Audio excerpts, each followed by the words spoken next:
আপনি কে? হ্যাঁ, আমার ঘরে কি করছেন?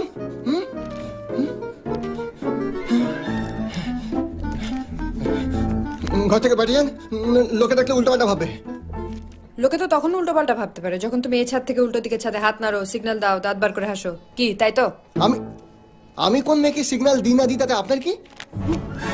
আমার অনেক কিছু, কারণ সে কোন মেয়েটা আমি। হ্যাঁ জানি, দূর থেকে আমার মুখটা স্পষ্ট বোঝা যায় না, তাই বলে মা আর মেয়ের মধ্যে একটা তফাৎ আছে তা বোঝা যায় না? এই তোমার চোখে কোনো ডিফেক্ট নেই তো? তুমি জানো তুমি মাঝে মাঝে আমার জায়গায় আমার মাকে সিগন্যাল দিয়ে দাও। এবার মাকে কি করে বোঝাবো তুমি রং নাম্বার ডায়াল করে ফেলেছো? তোমায় হেভি দেখতে। 6 মাস ধরে দেখছো।